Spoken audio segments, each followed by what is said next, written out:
Good day and welcome to the Strong Ambition Podcast. I'm your host, Ryan Qualley, and we're going to dive into measuring your training, nutrition, and biomarkers with Marcell Hanson. She has an amazing system that allows her to measure things that have massively impacted her health, her nutrition, and her overall perspective of life. She has a really cool story of how she transformed from having just the regular standard diet to evolving into an incredible one where she sees quality and longevity more than even myself. So I'll let her tell her own story, but it's a really incredible one. You're going to learn a lot about how much you can find out about your health. Good day, Marcell. Thank you so much for joining me today. How are you today? I'm fantastic. Rylan, thanks for having me. Well, I'm really pumped to have you on the show. I don't typically have someone who specializes so much in the topic of, especially women entrepreneurship, this is a first time meeting. So I love just to hear your story. I give very broad introductions in the intro. So let's dive into this. Who are you and what do you do and how'd you get there? Wow, those are big questions. We'll see if I can keep it succinct. As you know, my name is Marcell Hanson. I am, I guess, most importantly to me, I'm one of 4 children. Come from a rural town in Western Washington. Have since immigrated, and I live in Canada, but still have strong family ties, and friendships that I maintain in the up and down the West Coast of the United States. I have been on a mission, I'd say for the last 25 years. And really it stemmed for me is just about self-care. That's really how it got going in my early 20s. I stumbled into a meeting with a naturopath, and it was all up and down and up and down and up and downhill since then. So after a couple decades of tracking, a bunch of biometrics technology caught up with the general public, and now I'm able to use a couple apps and a couple biometric trackers that kind of support and validate the information that I've gathered around sleep and nutrition and hydration and diet. And I hope that by sharing, a little bit about my journey and how I've come to really be, people always ask what I'm an expert in. If I'm an expert in anything, my expertise is in self-care and in wellness, and validated by one. And I think it's important to point out, because for someone who may be looking to better their lives, whether it's financially, physically, socially, emotionally, psychologically, it really is a sum of one. We have a lot in common, and there's certainly things that I've gleaned from other people, and I hope that people can glean from me and learn. But it's so individualized. It's wild. I mean, that's probably why we are individuals. And still now, I turned 50 last year. I'm going to 150. That's my intention. And just living a life on purpose, what that means to me, obviously, without a lot of noise about what other people think, has been kind of my superpower. And sharing kind of what I've learned, as I said, hopefully other people can pick up bits and bobs that work for them. But I always want to stress that it is really individual. I created a tracking system and a wellness system that I have employed for just over 20 years. And I've taught it to probably over 1,000 people. And while the system is general enough to kind of fit everyone, the whole idea of the system is that you take it and create your own. I call it my stable table. You create your own stable table, and you are creating hook habits within your own routines and habits that you already have, breaking negative habits or ones that aren't serving you, and embracing and creating and developing new ones that do.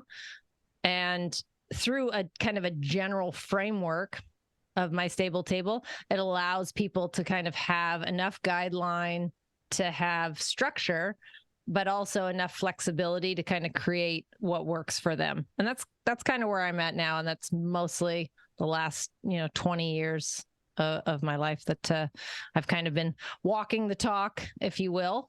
And humbly just realizing each and every day of how little I know. So the word expert is a little bit tough for me. I'm an expert in me, and I still feel like every day being an expert yesterday opens up a new volume that forces me to study and be curious and continue to learn. And it's lifelong for sure. That's a beautiful sentiment. I really completely understand the idea of not wanting to call yourself an expert. I always said I have an expertise, but I won't call myself an expert. Someone else has the right to call me that, but I will always say I focus on an expertise. But just like yourself, I humbly appreciate I know very little, because that gives you the curiosity. That gives you the ability to say that I'm standing on the edge of the Atlantic Ocean. I'm not going to act like I know everything that's in there. And I think that's where people really get it wrong, is that they think that they're on the side of a lake and they can see the other side. And when it comes to training and nutrition and just overall wellness of life, we are on the outside of the universe. And so we have a lot to discover, but I really love that you've discovered this yourself. And I kind of want to pick apart that story a little bit more, because I think that's where a lot of the really good details for people to appreciate your journey really comes from. So tell me a little bit more about your interactions with a naturopath. What were some of the challenges you were having, and what were some of the major lessons for you that they were starting to point out? Yeah, I grew up in a pretty divided kind of household. I have two older sisters and I have a younger brother. So my parents split when my brother and I were young, and my older sisters were already out of the house. So we kind of had a lot of independence, I'd say. My dad worked not far behind the house. He was an entrepreneur, and so my brother and I kind of had the run of the land. So we really had to become, at some point, aware enough to know how to feed ourselves, what time to feed ourselves, what if we were hydrating. It was, we drank from the garden hose. It was those days. And I played sports, so I always had like a Gatorade or some kind of drink like that. We did have kind of a structured bedtime, but we kind of just governed ourselves. And I see now that a lot of that autonomy and that really self-reliance and resourcefulness has really paved the way for me to, I don't know if it's feel confident or feel empowered to kind of find out what's going on. I've never really put the onus of my health or my welfare in the hands of someone else.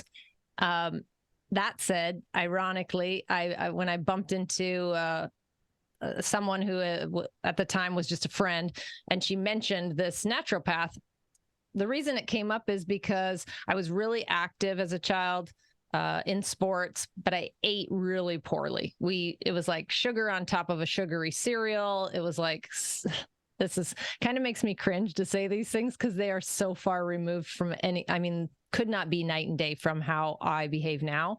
But literally Spam in a can,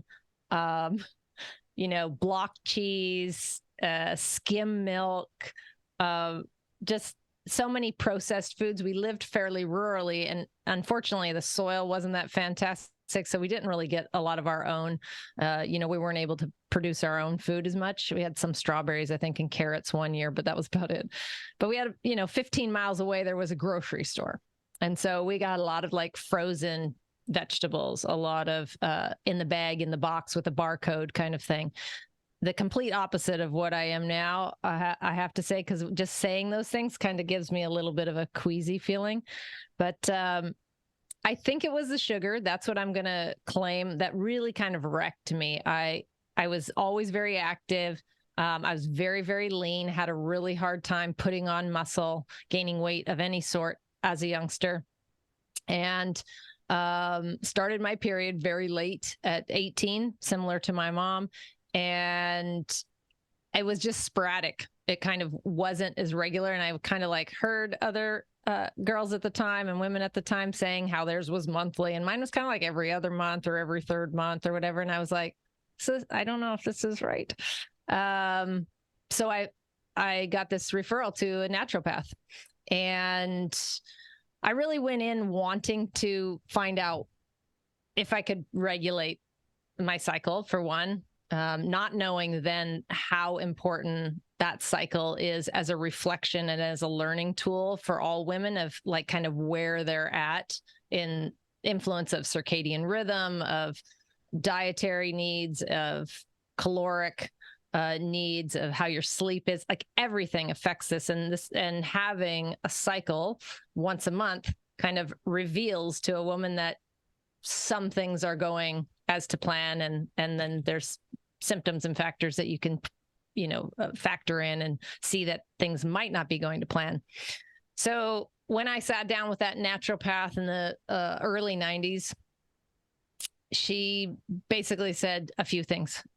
Let's look at chromium. Because I had such a sweet tooth. I just was on that glucose sugar roller coaster that was like sugary cereal in the morning, go to school, eat a very processed, hot lunch of like greasy pizza and old French fries that had probably been in vegetable oil like weeks on end. Coming home, eating more cereal with sugar on it, having a dinner that was, probably carb laden a little bit, probably spaghetti or, a lasagna. It's not that it was we didn't eat out a lot, but eating at home, the things that we ate were really, they were coming from boxes and cans a lot. And I really think that when I sat down with her, I was kind of at a loss. I wasn't really aware that sugar was kind of wreaking havoc on my life. Now looking back, I'm like, duh. I mean, hindsight, 2020. But she gave me a few supplements, chromium being one of them, like a fish oil, to try and bring some things back into balance so we could regulate my monthly cycle and really just improve my diet in general. And that's really where it began. And that started a massive integration into like new things, getting rid of things that didn't work in my diet, adding things. And it still is the same today. I still am constantly kind of structuring like what this means to my body, how it feels. I eat a little bit differently now on somewhat a time restricted diet. And so really starting to learn what these different foods, how they affected me. And even just now in the last year, I've worn like a CGM, a continuous glucose monitor. I have a couple bio trackers that kind of reinforce what I think is going on. I'm just really, it's amazing after 30 years of kind of practice, I'm just now getting the data that it's like says, yeah, you were on, or no, you had no idea what you were thinking. And so that's how it kind of started with her. And then it went to acupuncture shortly after. And I really dove into Chinese medicine in the mid 90s.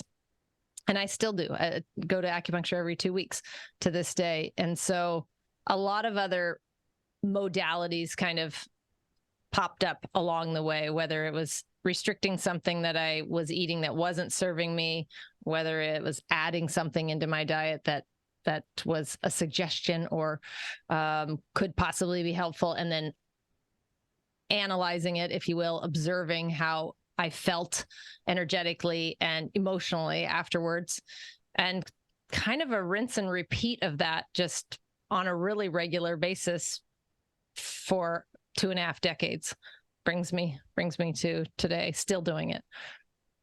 Well, the still doing part, right? Again, is that humble nature. People want to find the diet that they're going to be on forever, and that's not the case. It's like going to be like you're going to have one job the rest of your life. Well, that job in career should alter and you should get better at it. And your life itself, it's never constant. We are always progressing, and you should have the idea of progressing as a person. So I really think your diet's going to ever change and your lifestyle is ever going to change. And so I'm really curious about some of those points there. One for sure, I'm just curious of what impact it made for you for adding the chromium. Like, what was the insight for that? And I'm also curious with the acupuncture, like what kind of changes did you notice from adding those two in? Yeah, specifically, I really do credit like chromium with being kind of the kickoff gateway drug to supplementation. I'm not a huge supplementer, but I have certainly supplemented where I feel like this is something that my body's not uh, instinctually like making happen, or something's going on chemically that is just not lining up. And so my hope or curiosity was, can this supplement? And we're talking natural. I've never done any, I never had any prescription drugs or any other kinds of drugs whatsoever. And so to me, this kind of drug supplementation, like vitamins, minerals, was like kind of like, okay, let's see if the hype is real. Cause you know, everybody says like, take your vitamin C, make sure you get enough calcium. It's like, can we get that from food? Do we have to supplement it? And the answer is yes. And yes, you know, it's with today's day and age anyway. But chromium, I think why it was a pivotal shift is because sugar was the culprit for me. And chromium is a helpful supplement that just gives, I think, a little reprieve of that. I dare I say this word, but it's really like an addictive cycle of the up and down of that glucose management or that glucose mismanagement. Taking in food that's sugary or starchy, starch laden, and then having that spike of energy, and then the roller coaster down of the crash, and then wanting something else sweet that gives you back that energy, and then zoom, you go back up, and it's just constant, and there's no kind of break to it. And for me, I could say I have a very strong willpower, if you will, and I have a big why and reasons. You know, living to 150 in a healthy, you know, full of vitality kind of state is no small feat. And so with that in mind, I want to do everything I can to lay the tracks for a healthy lifestyle for the next, you know, century now. And chromium gave me that little break when I wanted to reach for something else that was sugary. It just activated a little pause in me where my body said, like, you don't really need that. You know, it just gave me enough reprieve to like get out of that vicious cycle, which later I would get back into. Because I didn't take it, I stopped taking it, or, you know, I don't take it every day, but took it for a while and then kind of went, oh yeah, I'm better. And then all of a sudden, you know, you'd be in a gas station. I'd be in a gas station. I'd be like, oh, Snickers, you know, and then you're like, you're right at it because you eat it. And then an hour later, you're like, and then it starts to crash, and you know, soon you're reaching for something else. So chromium was the big kind of linchpin for me. And acupuncture has been amazing. It has absolutely changed my life. It is probably one of the, other than going to see Lucy Smith that day, that's a naturopath that was in North Seattle. Acupuncture has been huge game changer health wise. After going, I went 3 times a week for 2 years to start off, and completely restabilized my cycle. Now, not to say that someone else couldn't have, you know, equally good results in a shorter amount of time, but I saw so much benefit from it in so many different ways that the balancing of my cycle happened sometime probably around 9 months in. I just kept going. I slept better. I was more relaxed. I kind of had to relax because I don't have a fear of needles, but I'm, you know, who wants to get stuck like a push pin, you know? And so I had to learn how to kind of relax and go into a meditative state. And I did that, you know, 3 times a week. I figured it out, and my body really responded well. So I felt like, yeah, my cycle was back on. I was able to start gaining some weight and putting on a little bit of muscle. I slept better.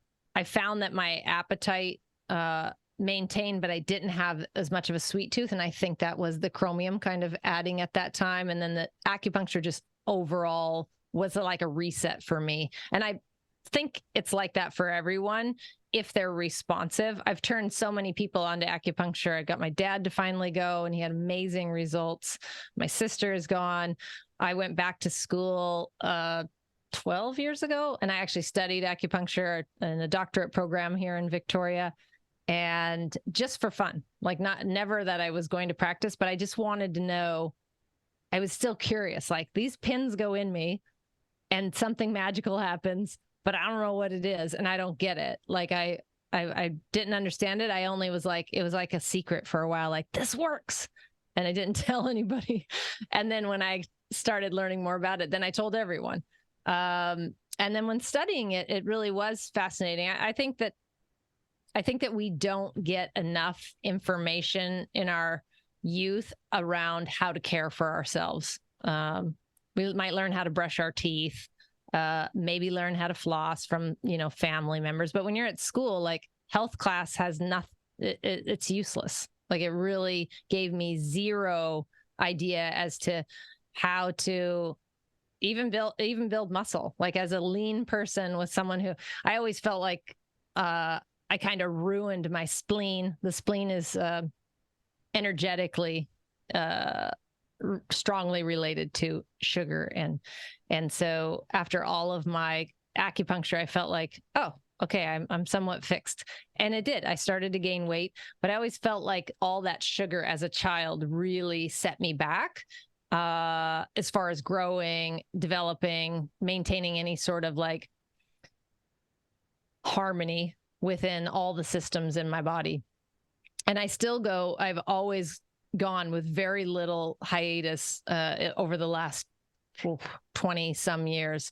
I would wind down to just going every month. And then if something was up or I had an injury or something like a sports injury, I would go every 2 weeks. And then I went to quarterly, like with the seasons, because there is some a little bit of magic with aligning your body into a new season. And then more recently, being the age that I am, I have been going every 2 weeks for a couple of years now, back again. They are the best naps you will ever take on an acupuncture table, in my opinion. Kind of get to that lucid sort of almost like REM sleep. You're not really asleep, but you're kind of deeply resting vibrationally. So there's really an energetic shift in there for me. And it's been, like I said, it's been a real game changer. Acupuncture amongst many other things, but that's been a staple that I started. I don't even know how I managed to find an acupuncturist, in Seattle 30 years ago. I knew no one who had any affiliation with acupuncture, and I don't even know how I found this woman. I must have looked her up in the yellow pages, but Pishan, I remember her well. Many, many, many treatments. And the yellow pages specifically, I really appreciate that because those hardly exist anymore. But I really think the whole acupuncture realm, the Eastern European medicine is just, we got to understand that is thousands of years ahead of us. It just didn't have, traditional science model, right? But it had its own model, and it has something far more holistic to it that is in some sense advanced, right? Because it takes more of the things that were untestable into consideration. I think when you really look at acupuncture, it has this element of what you mentioned there, when you're just sitting there at rest and you just have to be with your thoughts. Like meditation itself can have a substantial improvement on person's mental health of just sitting and breathing and thinking. And then they are possibly unlocking something with part of the neurobiology that we don't even understand yet, but there clearly can be some great effect for people. So I really love hearing how you had such a altering, overall state, and it's got me curious. So I'll definitely be looking to get into it more because I've seen some great results with it. The thing I'm also curious about as you continue to evolve here, because you're a mother of 4, is that correct? I'm a mother of two cats. Sorry. 2 cats. 2 cats, sorry. Two big boys, 20 and 12. But I come from a family of 4. I got 3 siblings.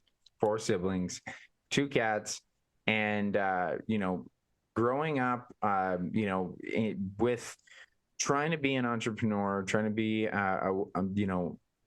just in this day and age, what were some really big shifts that made you want to get into that realm? Like, trying to evolve your own career, because once you realize that this is how I'm helping myself, I want to help others. What were some big shifts for you in that realm?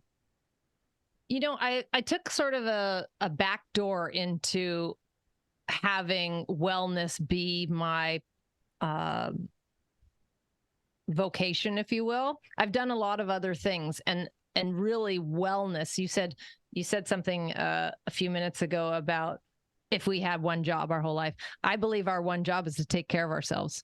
Like self-care should be everyone's business. And if it was, then I would ask, if your self-care was your business, is it profitable? And I think a lot of people they're broke. They're not broken, but they're not running their self-care like a business. And for me, I've always kind of run it as like my side hustle. Like it was something that I would go, I'm a sign language interpreter by trade. So I studied that in college, and I was in and out of medical institutions and higher education interpreting for deaf adults. And on the side, I would be doing all my tracking. I would be managing my hydration and watching what I'm eating and moving, being conscientious about my movement and exercise and sleep as well. And so I was tracking that, but it never really felt like it would be something I would do or share with other people. I have like 20 years of a notebook behind me that literally has like all of the tracking that I've kept, and no one's ever seen it. Like I never like thought that it would be shared or that it would someday form a system that I could share with other people. So as a sign language interpreter, and I also run a business, a service-based business, I continue those things and are able to thrive through other ventures because of my self-care. Like I've already loaded like 2 yards of road base today, amongst a bunch of other things. And I do it so easily because I take care of myself. It's just like a little bit of cardio. I don't do any cardio working out, but because I'm so active out in the world. But I really have thought, like, now when I'm sharing with other people, I'm like, wow, this is kind of a business for me. But it's always just been like a passion to take care of myself. And it has probably separated me from a lot of people in my life because the things that I do seem really out there. And I only appreciate in the last number of years with the popularity of YouTube and all that good stuff, finding other people that actually do, practice something to the nth degree as I do. And I really think it's almost backwards, like really focusing on my self-care for so long became just how I am. It became my first nature. Like when I wake up in the morning, I'm not checking my email. I'm drinking water. I'm using the washroom. I'm stretching or whatever my habits are. And those are my musts. They're my non-negotiables, if you will. I'm not out at night. If someone asks me to go do something, it's like, oh, sorry, but I'm in bed at like 9:00, and it's been that way for a long time. And so now that I'm 50, it's probably been like, yeah, she's 50. That's why. No, but I'm also up at the crack of dawn and I have a very long day, but I'm not willing to negotiate anything having to do with my wellness for the betterment of someone else's appeasement. If someone feels bad and they feel bad about how they're behaving in their life and they want me to indulge so they can, like, I don't know, break me. It's just not going to happen. Like they're like, oh, I'll try just a little piece of chocolate. No, for one, I've never really liked chocolate, but 2, it's an easy pass. I'm just not interested in it, or a glass of wine or a beer or chips or any of those things, because I just have have a bigger vision of where my health and vitality needs to be for a long stretch of time, that it's ridiculous to think that I would give any of that up for what others deem as pleasure. I don't think a salty chip is good, or a sweet candy bar or anything like that. I can keep it in perspective that it's just not going to work for me long term. And so I'm not one of those that says 80-20 when it comes to wellness, like 6 days a week I'm really strict and then one cheat day. It just has never been my thing. Probably because I think that one cheat day could send me over the edge. And then it becomes 2. And then what do I do? All the time, all the work that I've put in to feel good, I don't feel good when I'm eating things that don't fuel my body. I don't even remember your question at this point. I apologize. No, you really were speaking a truth of how you evolved, and your entrepreneurship venture came this obsession for what you're doing. But something I'm really curious of that part of the story. I just love that you have this appreciation for being unique. I think you got to take pride in being weird, and it's the only way to be you. When you try to say, I'm trying to try to not be normal, because then you're going to be more authentic. So I really value that. But what I think is really interesting about your story is, you came from this, high processed sugar, all these really what are seen as bad habits or dangerous habits, to this realm where you're saying, I want to live for a century and a half. And it doesn't, like what you said is so potent. That drink or that chip or those extra ideas don't give me pleasure. And this is just where I think you and I are different, but I value that. I value that difference between you and I. And what I think is really interesting about your story is, where did that shift happen? Because this is where I think we can really help people understand that values can shift. And my value might shift, in the next 10 to 20 years, and maybe the cookies will stop being valuable to me. But I'm curious where that started to be, what? That Snickers at the store is not going to be worth it for me anymore. And you just see the value in more of a pure lifestyle rather than even the 80-20 or 90-10. Yeah, it's a good question. In the early 90s, again, my early 20s, I stumbled upon Tony Robbins, and I still listen to him today. I almost could quote everything he said, because I've listened to his Personal Power and all of his programs so many times. But he said he reiterates many times about the 2 things that are kind of driving force in us humans, and that is the desire to move towards pleasure and the desire to move away from pain.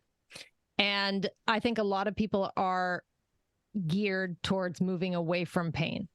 But maybe some even more so moving towards pleasure. That's what they want.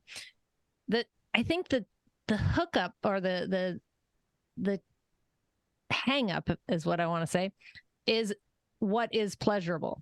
What we've deemed as pleasurable. I think that when you're in that addiction of the sugar cycle, I don't think that most people know what real pleasure is in that. I think that is a fabricated pleasure that's hormonally driven, dopamine related. You get that little high. And then sugar is they have compared it to, a narcotic, like a cocaine, but not having ever done cocaine, I can't speak to its similarities.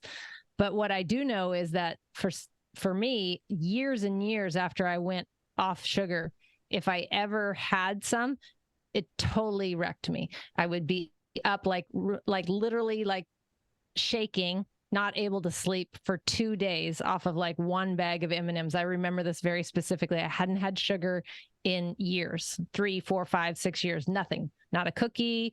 And I just don't like cookies and baked goods. I wasn't eating bread. So no real simple starches, no real simple carbs, just vegetable carbs.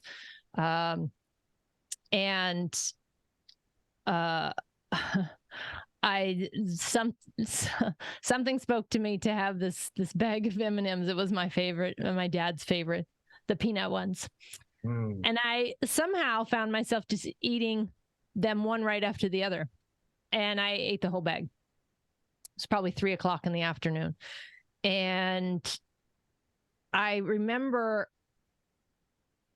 feeling like, ugh, just need to go brush my teeth. And I'll come back to the dentistry piece of the sugar in a minute, because that was a motivating factor. But I remember specifically laying in bed. I went to bed about 9:30, I think, at that time. I was usually asleep by 10. Usually when I lay down, I'm so active throughout the day. I don't even have any sitting furniture in my house. I don't own a couch, anything. So I'm at a stand-up station right now. Like, I'm always standing or moving around.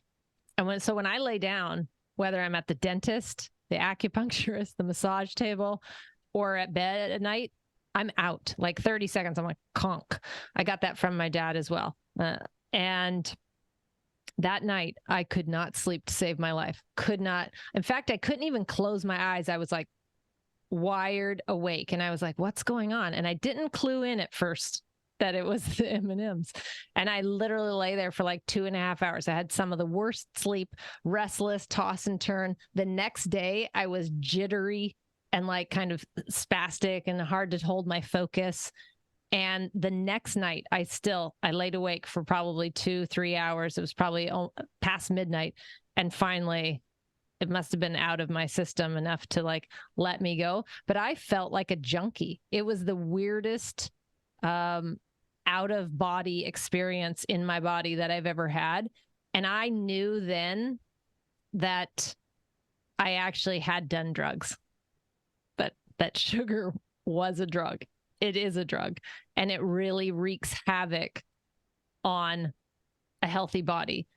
I think that most people, if they saw what I saw and experienced what I experienced, they too would have an easier time quitting, as hard as quitting may be, if you could see what it actually does. But I think when you're in that cycle, you can't see it. It just becomes your norm. And so I was lucky enough to have that several years. I think it was 5-6 years that I had stopped cold turkey, didn't have any sugar, no processed sugar, no sweets. I was eating fruit and berries as a kind of my supplement when I weaned off of, or to wean off of the hankering for sugar. And I had that beautiful window of time where I knew what it was like to have authority over my brain, authority over my thoughts, and real influence over what I was choosing to ingest. And just that one bag of M&Ms set that all, it literally evaporated all of that time and put me right in there. And had I had another one, I might still be on that cycle today. That was several years ago, but I don't know. It's not easy to get out of that cycle. And I think now that I've been out of it and back in it, I've never been back in it, but once I've had sugar, I know how to get myself out of it. But at this point, I just feel like crap when I eat sugar. And so it does nothing for me. It bothers my teeth, for one, because as a kid, having all that sugar, I had a cavity in every single tooth. I went to the dentist regularly. I had braces growing up and all that. And since I was 18, I have not had a cavity. And that was a big impetus to cut back on sweets, because I associated them with dental costs.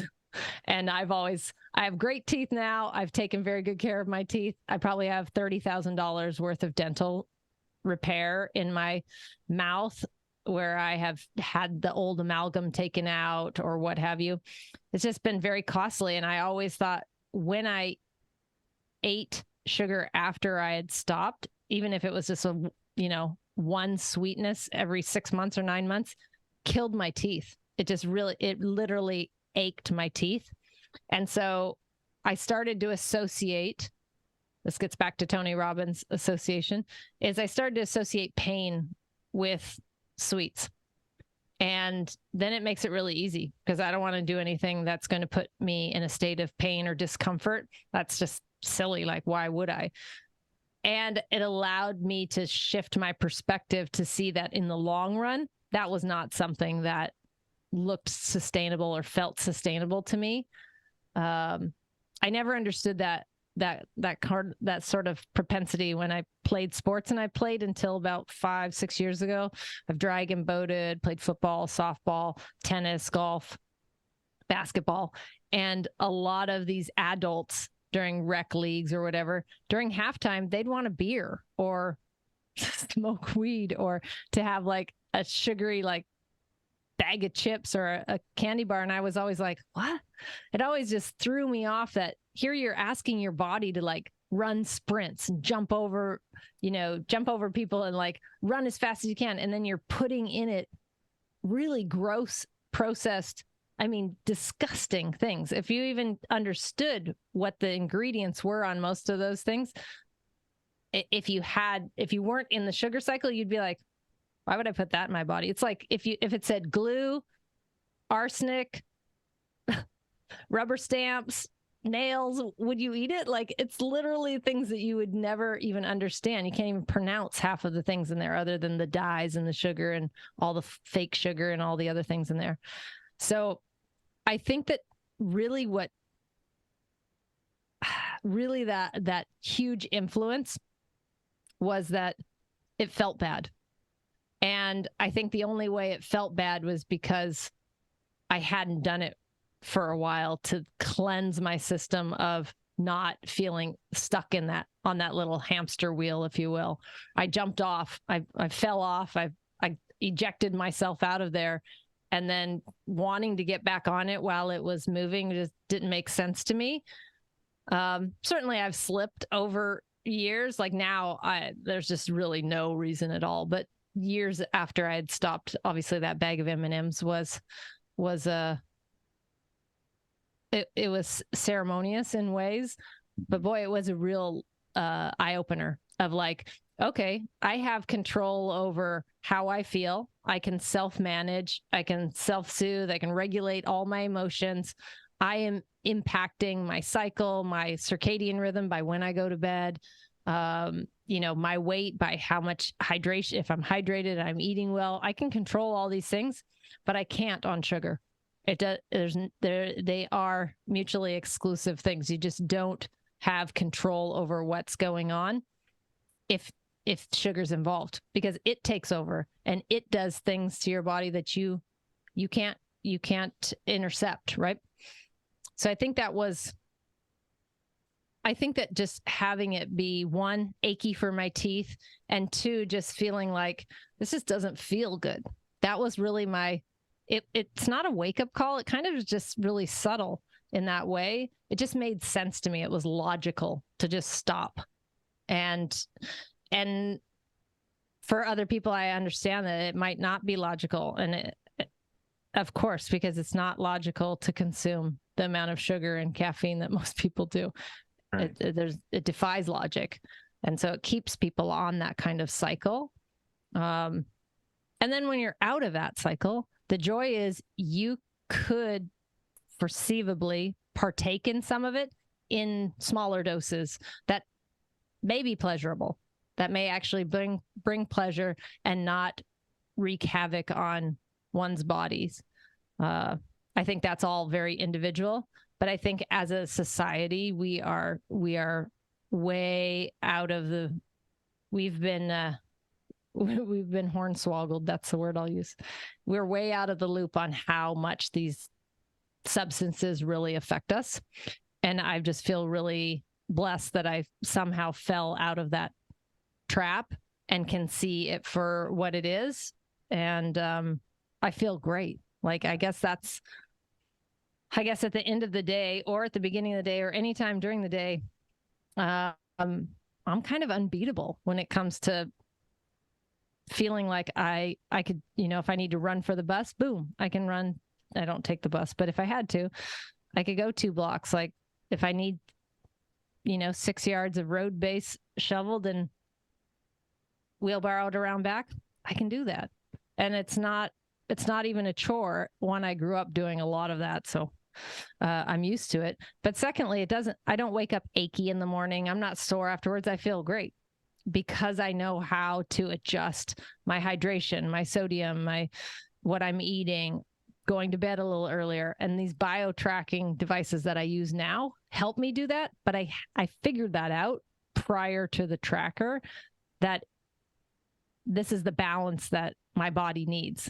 If you're going to go hard, which I have gone very, very hard, and took years off my life probably as a result of like running, 2-year renovations where I'm working 14 or 16 hours of physical labor, like lifting my body weight thousands of times throughout the day, going up and down stairs with, stacks of lumber on my shoulder or bags of concrete that weigh half of what I weigh. Yeah, I did that. And I wished I had the bio tracker then, because I really would love to see what that was doing. But I still was sleeping. I was only sleeping 6 hours a night, but I was laid down, conk, I was asleep, wake up, go back and rinse and repeat.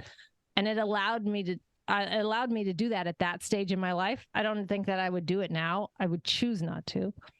And I think that's where the individuality comes in as well. What's worked for me when I was 25 did not work for me when I was 35, would not work for me at 45, and doesn't work for me in my 50s.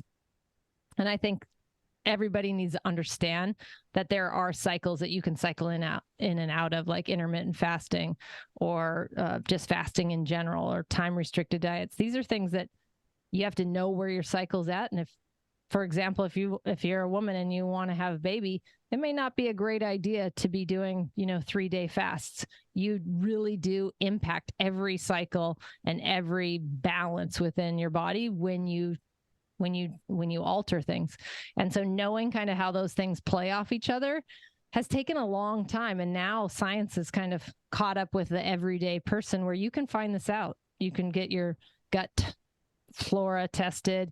You can test your own lipids at home. You can test your blood glucose. You can wear a continuous glucose monitor.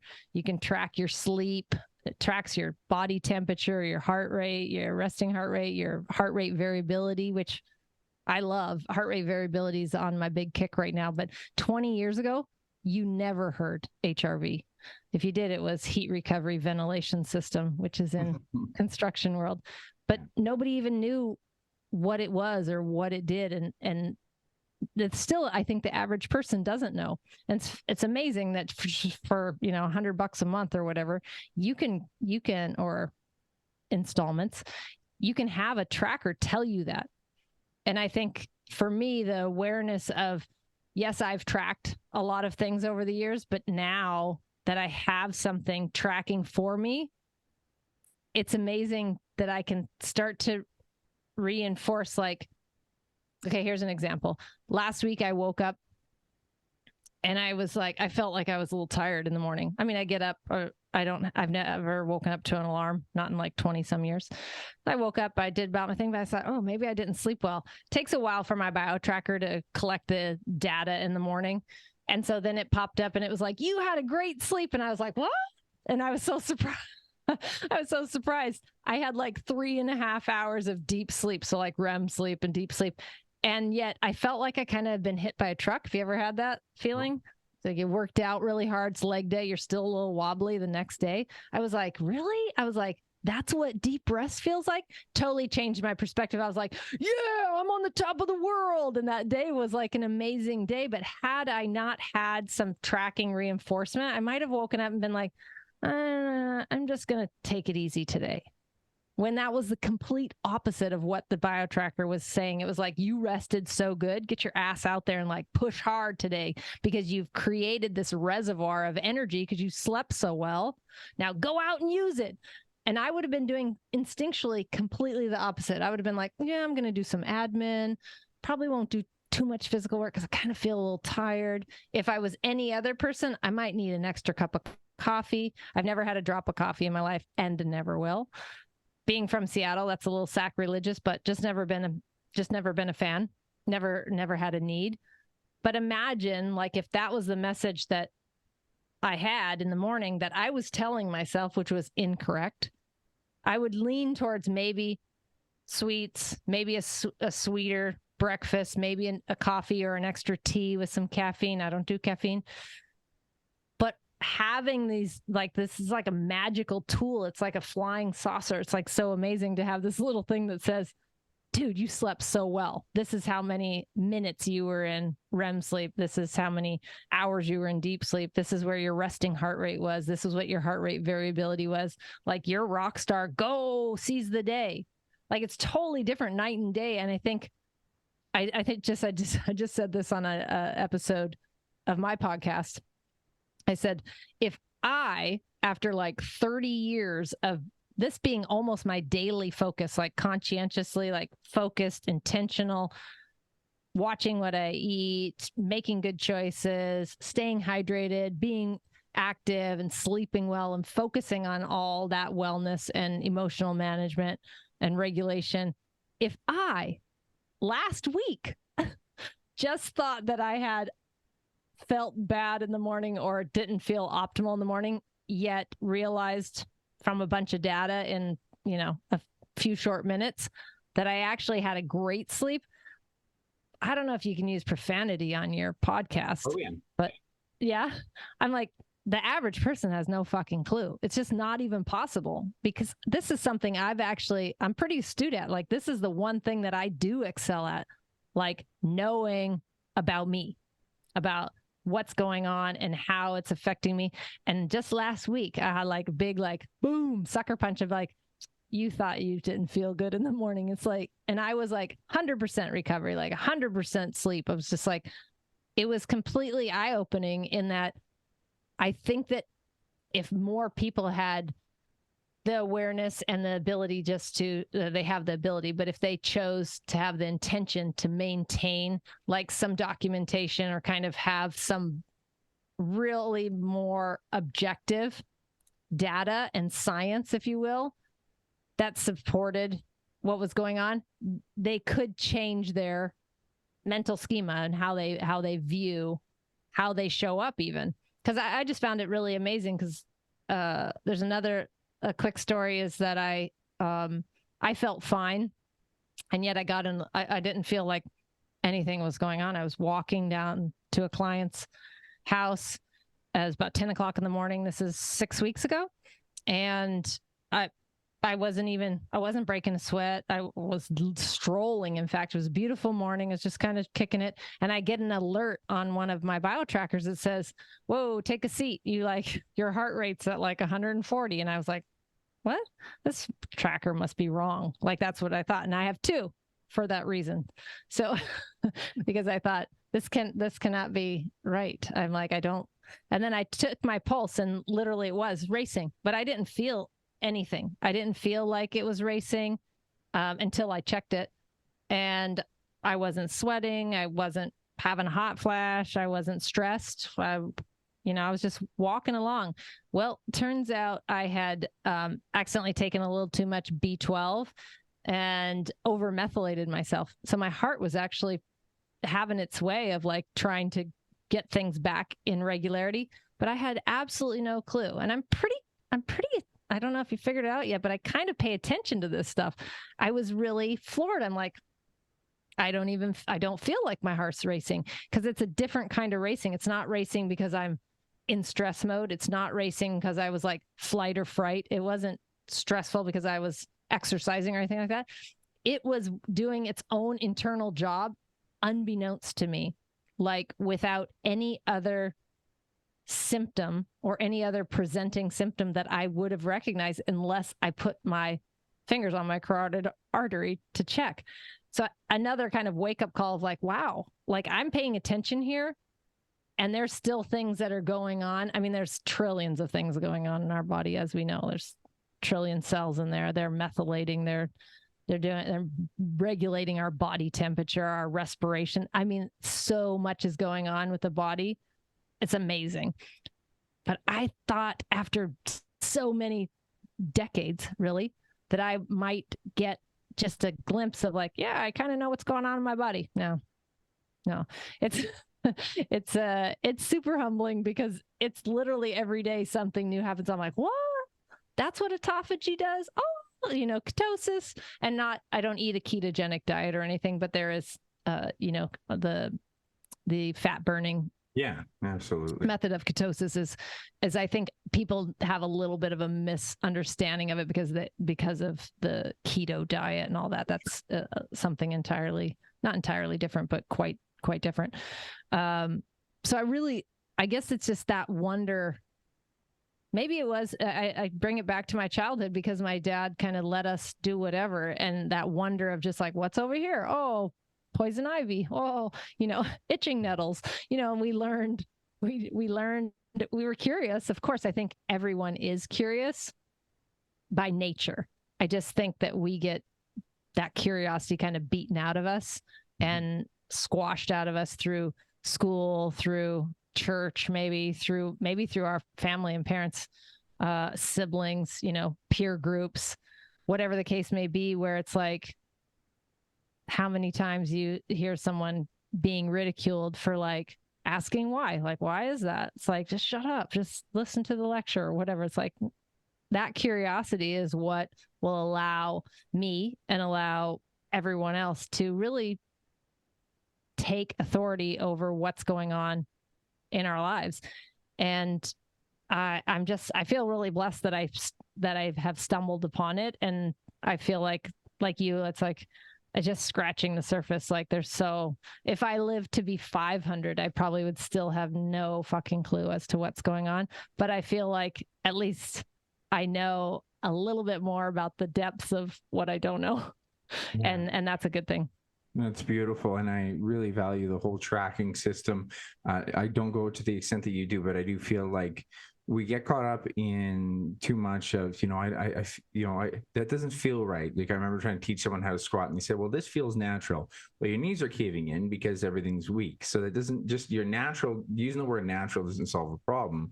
And when it comes to things like, well, I naturally want to eat more candy. Yeah, that intuition is kind of shit. So that's why tracking calories can be effective for people. Tracking steps, you actually should really worry about how many steps you take before you blame your metabolism for anything.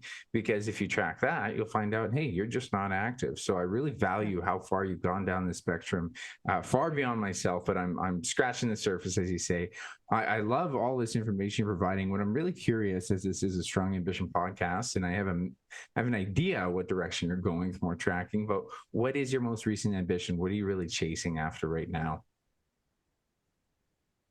When you just brought up like working out, obviously like training is an important part of most people's lives that are focused on wellness. It is a huge component, body movement. I just thought I'd be remiss if I didn't mention acupuncture was big, but hiring a trainer 13 years ago was actually, again, I credit that with one of the top things I did that has really set me on a healthy course, is to have somebody's trained eyes outside of me see what I'm doing. So am I dropping my knee in because my glutes are tight, or what's going on? Am I slouching my shoulders? I need to work out my rhomboids, like these things that other people can see. I think is really important to have outside eyes on you. And the first one was that naturopath. The next set of eyes was the acupuncturist, and still is today. I still have a trainer. I still have a massage therapist. I have people that know my body, at least where its baseline is, and can tell when something's like askew that I may miss, or at least we can acknowledge that it's there. And that is also a tracking method, to have that accountability that someone else, whether it's a trainer or whether it's a therapist of some sort, see like, wow, I really noticed Ryland, your posture has really popped up. Like, what have you done? Are you doing some back exercises? What's going on? Like where they're just, it can open up more dialogue to where someone who doesn't understand, who says like, wow, I used to think like Ryland and I kind of stood the same, and now he looks taller than me. Like, what's going on? Like, to kind of just be curious and be like, what are you doing? And you're like, man, I work out my rhomboids. Like, people are like, what's a rhomboid? And so, or I stopped sitting. I'm on a bouncy ball now, or I'm at a stand-up station, or I stop every 20 minutes and do a couple little kettlebell swings or whatever to keep my hips loose. just these things that you could learn from someone else that may work for you, and having that curiosity. The ambition is, I guess it's just every day to live healthy and happy in that order. I think that's the order they come in. Like if I'm striving to be happy, I may overlook or negate something that's really important for my wellness. But if I strive to be healthy, I got a pretty good chance of being happy and feel fulfilled. And I think sharing it with other people, like it's going to suck. I was just talking to someone today. It's going to suck at 150 because there'll be nobody there to say, I told you so. I told you, there'll be nobody fucking there. I'll be by myself because everyone that would have lived, here will be long gone. So I think that is the ambition, is just to continue and strive towards that. I think the neuroplasticity that exists for me in just learning new things, and there's just so much to learn. It's like, if you chose any topic in the world, you probably could tackle the majority of it in like 10 years. And with what science has, and doesn't change a lot, it might change a little, and then you're expanding your knowledge base. The body feels like it's something that there is no, I don't think anyone will ever kind of figure it out. And if they did, it's individual. Yeah.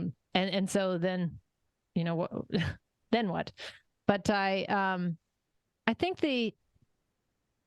I think when you asked earlier, like what the shift was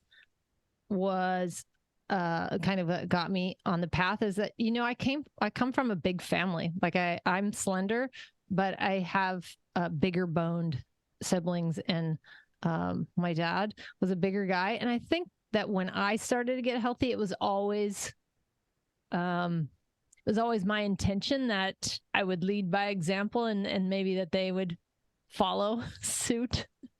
And still to this day, I'm pretty, my sister could tell you, I've harped on her for decades. And I think that part of the joy of having the ambition, of the intention of living to 150, is that your loved ones would be around you, right? And while I have come to the conclusion that that is probably not going to be the case, I think I just have to chase my potential.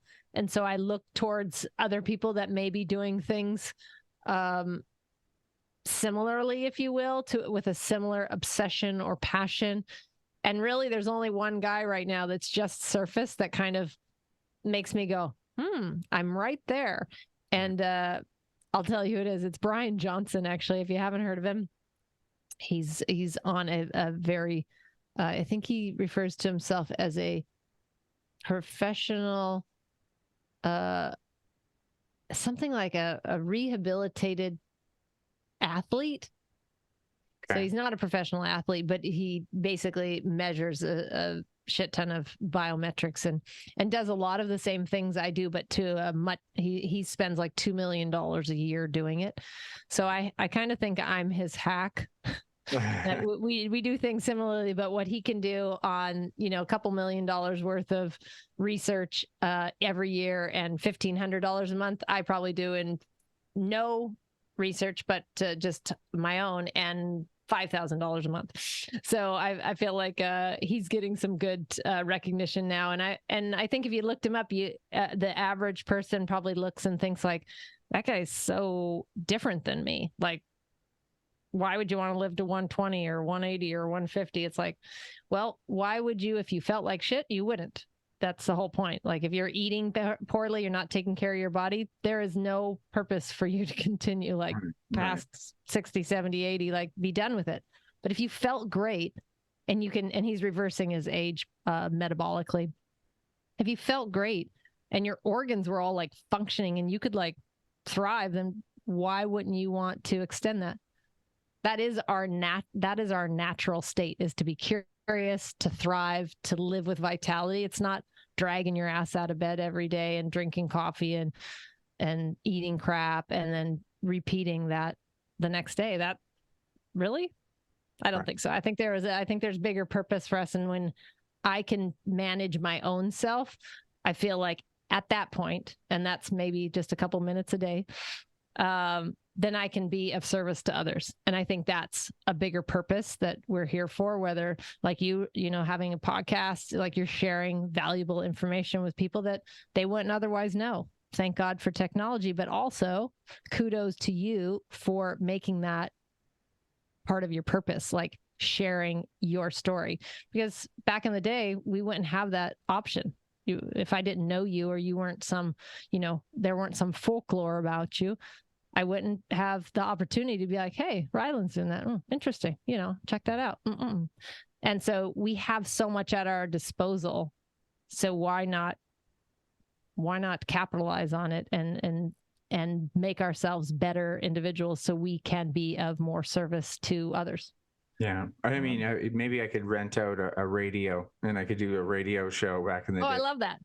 Or maybe a newspaper ad. But no, I think that's a beautiful ambition, beautiful mindset. And I think you made me even rethink. I'm more of a quality 100, but if you could go quality 150, why wouldn't you? And I think that's a beautiful ambition. I think you have a lot to inspire a lot of people. And even just this idea of really paying attention to this stuff that we are unaware of in our body is really amazing. So thank you for sharing this today.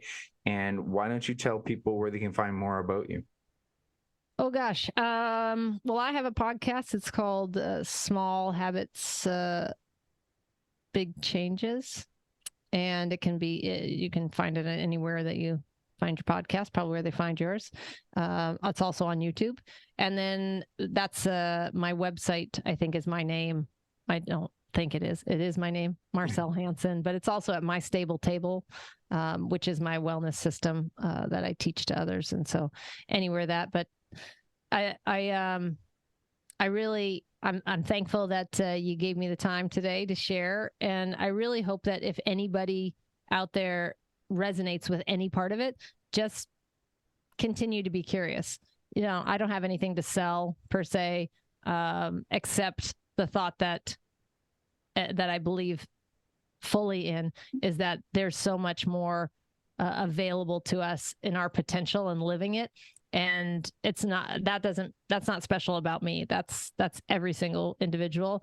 And I hope that spark of curiosity that has been alive in me and lit in me for so many years, I hope that if people are listening and they're not inspired with what they're doing, they just get curious, because I think there's a synchronicity in the world of how people cross paths and how that acupuncturist came into, or that yellow pages came into my hands back in the day. I think that there is a synchronicity to that if you're curious. And I think that creates luck, and it creates a real harmony in one's life as well as in the world in general. So if you just made one small change that increased, any part of your life by 1%, then it's worth it. So absolutely. I think that's just beautiful advice for anyone, is curiosity. Curiosity is really, you can see it as somewhat of an overall driver for all beings. I heard this on a podcast once, that there's something fundamental about our universe for creation. It's like it creates new things constantly, and then that's where you evolve to the point of human creation. But now with humans, to push that forward, we need curiosity. We're the animals that have the right to be curious. And so, you want to be different than other people, you got to be curious to not end up doing just the same old, like you say, get stuck in your sugar habit, get stuck in your same routine, because you haven't been curious what else you can do. But if you're curious, you always push that 1% forward. That just literally gives you a purpose in life, right? So I think that's a beautiful sentiment to leave people with. You. Thank you so much, Marcell, for being here today. I really appreciate all your great information. It was wonderful. Thanks, Ryland. Same back at you.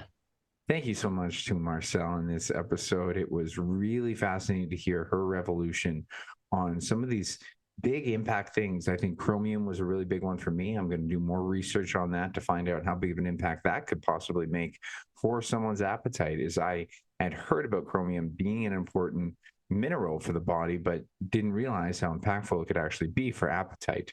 So that's something I'm going to research more myself. and definitely going to look more into acupuncture, as I have heard anecdotes from other people how impactful that is for relaxing. I know someone who they were having a hard time with fertility for a long time. They went and saw an acupuncturist, and they actually found the less stress they had, and then they got, fertile again, and they ended up having 2 kids. And I think that's an incredible story. I think Eastern European medicine is something that we just can't understand. As I mentioned in the podcast, there's a lot more to learn there. And she has this constant curiosity. I think that's probably one of the best lessons hidden here, is she had a lot of tangible things that really evolved her, how she came from being just on that standard diet, but then her curiosity for, can I improve? Can I improve? What else could I do? What could this do? Now, I am a person of more the 80-20 or 90-10 principle, and I do believe in including treats. But the thing that I think both of us would fall in line with at this current state is that both of us do believe in evolving, and she evolved her perception of what is important to her, and what gives her pleasure and what gives me pleasure is different from her. And I think that's, great that we both find our own forms of happiness. And I didn't really get to speak into how my relationship with sugar is inherently different than hers, but I do value how she says that once you see pain in something that you think gives you pleasure, that is an opportunity for character change. And I truly believe that. Simplest story for myself would be binge eating. I used to binge eat, and I used to think it was giving me pleasure. But once I realized that there was a pain that would actually come, not just from the physical amount of food in my stomach, but there was a huge consequence to my sleep.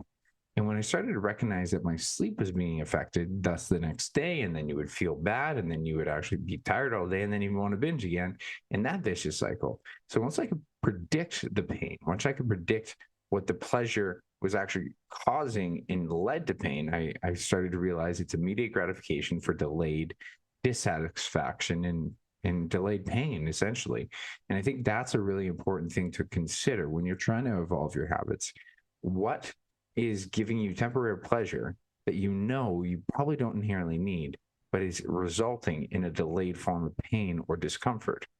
Because when you have that, something that's a delayed delayed pleasure usually is a more gratifying one, right? If delayed gratification versus immediate gratification. So it was a really cool way for her to bring that to light. And I think that's a very valuable lesson for anyone who's looking to evolve and change. And I think it was very inspiring to hear her think about, living to 150. To me, it almost didn't dawn on me, because I still think 80 to 90 quality years are pretty good quality years. And that might feel different when I turn 80. But at the same time, it made me rethink that. It's like, yeah, well, what if you could live to quality 120? What if it's possible? We just haven't done it yet. And it just didn't become in my awareness because, we didn't have people live to 120 and 150, but we have new technologies, as you mentioned. We have these things that are at our disposal that can help us live a more optimal life. So I think that's a valuable perspective that even I took into consideration. I think you should too. Now, I will come back to, I'm evolving as a person just as she is. And I do believe in tracking, but I think where we see a little bit difference is I don't believe that you want to be obsessive over tracking, although I value her passion for it. I think it is extremely fascinating what she's already been able to do with herself. And again, who knows? Maybe she outlives me, right? Maybe, because if she says she's got another 100 years, I didn't even know if I had another 100 years. So maybe she outlives me with all this biometric tracking. But I respect that. I respect that her mission and her passion, and she's living her truth, and she gets pleasure from that. So, for myself, I would say find the things that are going to track you to being happier. So for me, I get happiness out of tracking my steps. I get a value piece from that. I have the right amount of tracking I like to do for tracking my weight, tracking my reps and sets and training. That certainly gives me happiness when I get to see I do more weight, more reps. For tracking food, I have the appropriate time, and I think it's important to track food. And then I really don't like to track food when I'm just having more treat meals at restaurants. That's where I want to intuitively, and I want to put my phone away, and I just give myself the right to enjoy the moment more. And I might evolve that. I might evolve that to not track, or I might evolve it to track more. I don't know. But I think, as I'd mentioned, it's about the person that we both are in our current state that it aligns with where we're at. And I would encourage you to think about this sentiment that I give people: track your way to success. So you have a goal in mind. What's her goal? Her goal is to live as long as possible. Well, then she probably wants to take in a lot of consideration, because a lot of things go wrong along the way. So I value that it's going to take that many realms of tracking. And for myself, I am, more in the moment and wanting to track an appropriate amount. I'm the 80-20 or the 90-10. And so I would track a ton of stuff when I was doing my bodybuilding prep. Now I'm thinking of tracking a little less, taking a little less pressure on even the training side. I'm more or less just making sure I keep my exercise consistent, but I'm not worrying as much about the reps and the sets, because hypertrophy is less of a goal. I just want the right amount of strength. I just want to maintain a lot of my stuff. I'm worried more about joint health. So I'm not going to track everything other than making sure I have the right exercise being tracked. So if I want to improve my strength, I would track that again. I track my food during the week, and I found that keeps control of my food during the week, and I'm less concerned about the weekend, because I want to enjoy that. That's my value, and that's where I'm going with. So when you're considering, do I need to track these things, how valuable is that goal to you? And if you're saying, I don't know if I want to track food, it's like, well, how valuable is that goal to you? Because if the goal is really valuable, it's worth tracking. I will fully respect that. What Marcell is likely going to get out of this is a longer life. And she has an experience and a value towards that purpose. As she even says, she puts health ahead of happiness. I will even just make an argument for her. I think she's putting health against perceived pleasure, but then she actually finds happiness within that health, right? And to me, happiness doesn't have to come with pleasure. It has to come with a state of a sense of owning where you want to be, which is a state of perception. So she sounds very happy chasing that health. And when you're chasing your health, I would recommend you see what is, and I'll give you this. If you're not someone who's just tracking, start with the 80-10. I do think you got to start there, as I'm certain Marcell did too. I'm certain that she took these little steps along the way, and she's continuing to evolve. And you need those baby steps in order to get to that better version of yourself every day. So I think there was a lot of really cool stories within here, as you can hear how passionate she is about all this evolving things that she's doing. And I recommend you check out her website. I think if you're really interested in tracking, and maybe you don't want to think about, well, what should I track? What should I track? This sounds like the person that will help you with biometrics, that can actually help you figure out what you need to track. And as she mentioned, to customize those metrics to you. And I think that's a pretty significant thing. So yes, you might have an overarching general approach and system, but that system is going to individualize those results to you. And I think that's a really cool thing.